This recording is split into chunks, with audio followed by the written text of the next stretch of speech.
संत थे, वो रोज सोहनी सेवा करते थे, झाड़ू लगाते थे पूरे वृंदावन में। यत्र तत्र जहां उनका मन करता था उसी कॉलोनी का आज पूरी सफाई करते। सुबह 4 बजे से उनका यही भजन था, यही संध्या थी, यही नाम जप था।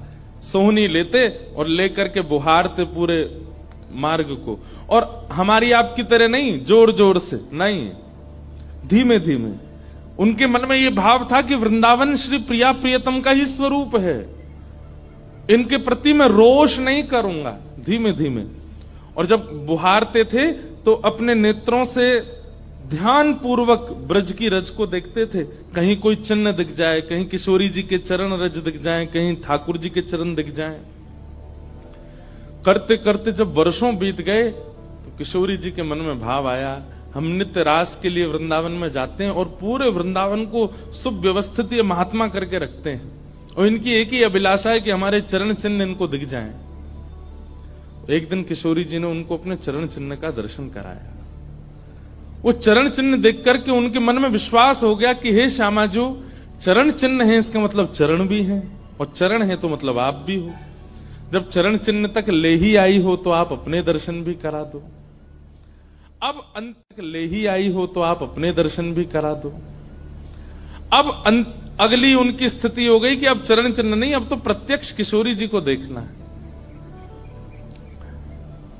लेकिन हमारे ब्रज की एक परंपरा है कि जब तक किशोरी जी की सखियां अनुमति नहीं देंगी ना, तब तक किशोरी जी के दर्शन नहीं हो सकते।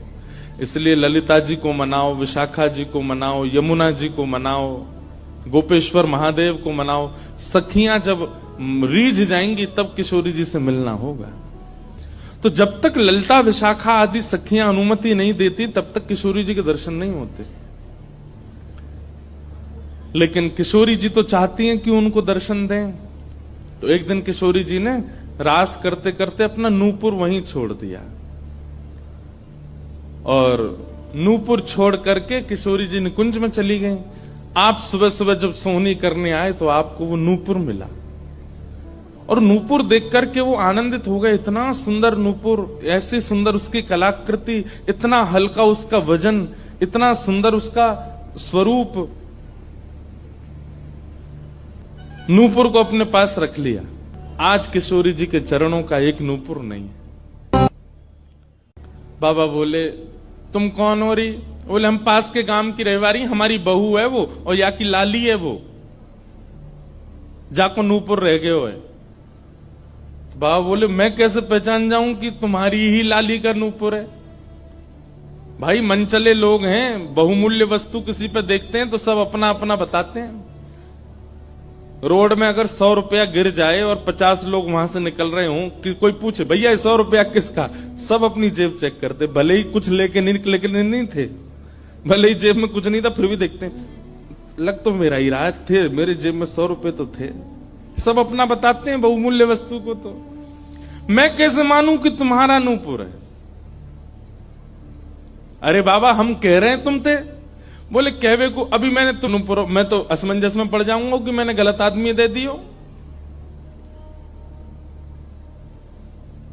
बाबा फिर कैसे मानेगो?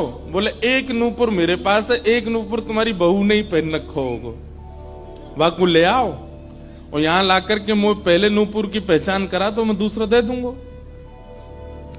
ललिता विशाखा बोली बड़ो चतुर बाबा है, श्री जी को बुला रहा है। अरे बाबा तो शर्म ना आवे, ऐसी घर की बहू बेटी ने हम तेरे पास लेके आवेंगे? शाखा आदि बोली हे श्यामाजू आपका एक नूपुर कहां गया? बोले अरे मो तो पता ना है, सके नृत्य करते करते रह गए हो वृंदावन में। ललिता विशाखा बोली स्वर्ग के इंद्र के हाथी के दांतों से बना हुआ नूपुर है वो, सामान्य नूपुर नहीं है। आपके ऊपर तो कोटि कोटि ब्रह्मांड वारी वारी जाते हैं किशोरी जी, पर वो नूपुर ठाकुर जी ने आपको भेंट किए हैं, बड़े बहुमूल्य नूपुर हैं। अब किशोरी जी बोली मोए ना पता कहां रह गए हो कहीं पे। किशोरी जी तो मन बना चुकी है ना, दर्शन देना है उनको। तो ललिता विशाखा ने विचार किया कि हम ही जाती हैं, ढूंढ के आती हैं निकुंज में, कहां है वृंदावन में। बोले अपने रूप में तो नहीं जाएंगी, तो एक वृद्धा का रूप धारण किया, एक वृद्ध मैया का रूप धारण करके ललिता विशाखा गई। और वृंदावन में ढूंढने लगी नूपुर कहां है। तभी ढूंढते ढूंढते वो महाराज जी सोहनी कर रहे थे, उनके सामने पहुंची। अरे बाबा, हमारी लाली आई सवेरे सवेरे यहां पे, और बाके पाम को एक नूपुर रह गयो, तेने देखो। बाबा बोले